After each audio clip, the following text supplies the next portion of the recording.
For more on the markets and the wild week and where the economy is going next, we're joined by Ted Rossman. He's a senior industry analyst at bankrate.com and creditcards.com.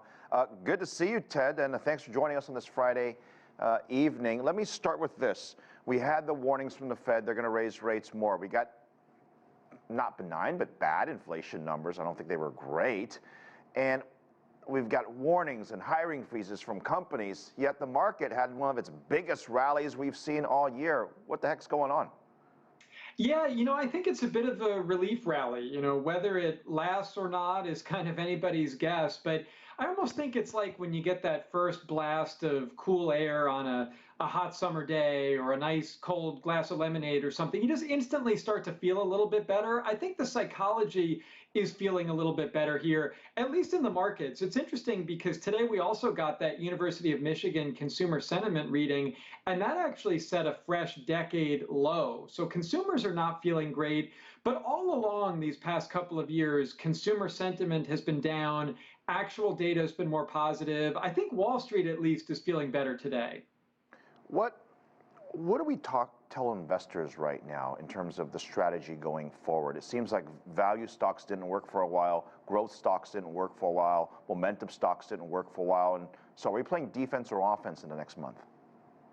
I'm not sure anybody really knows. I mean, it's been a very topsy-turvy market. What I tend to focus on is more of a long-term consumer perspective of, just keep investing in good times and in bad, get that 401k contribution going every couple of weeks and just kind of ride out the volatility that way. It's very hard to predict where the market's going any given day or week or month or sometimes even year. But there's this sort of interesting push-pull in the economy right now because on one hand, you hear some retailers like Target and Walmart recently freaked the market out because they were talking about people really pulling back on discretionary purchases. And then more recently, we saw other retailers like Macy's and Nordstrom saying, well, no, actually, especially the upper and upper middle class households are spending more, and they're buying things like luggage and new clothes that are going hand in hand with all these trips they're taking and going back to the office. And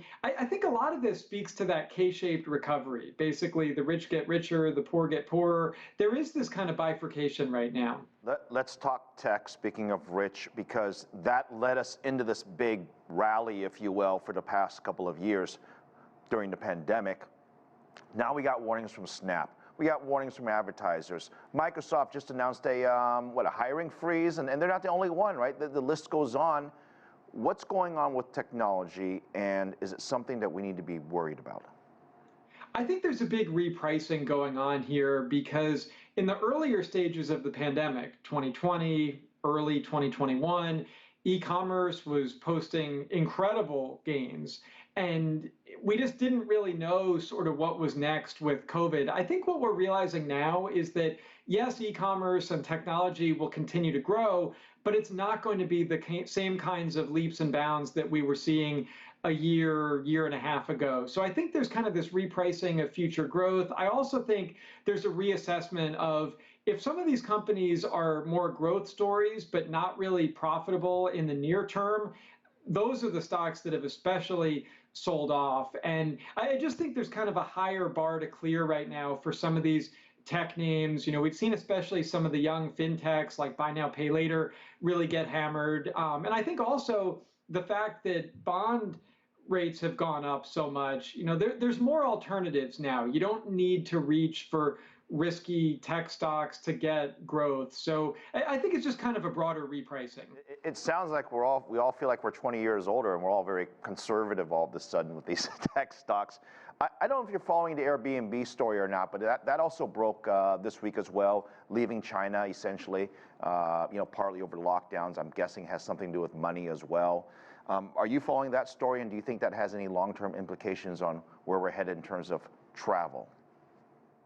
I think the future is bright for travel. I think especially this year. What I've been hearing is that next year is a little bit less certain. I think near term, everybody wants to travel. And we've seen it in our research. 60% of Americans are taking summer vacations.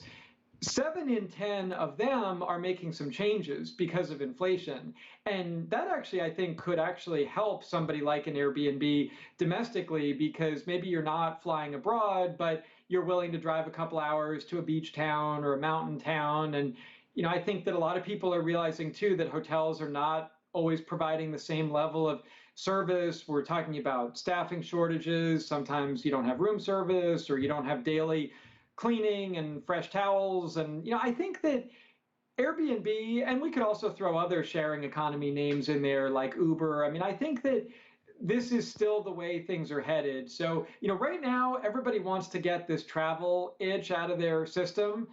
Next year, we don't quite know where it's headed. I think inflation could weigh on that if it persists. But right now, people are just dying to get out of the house, I think. Right.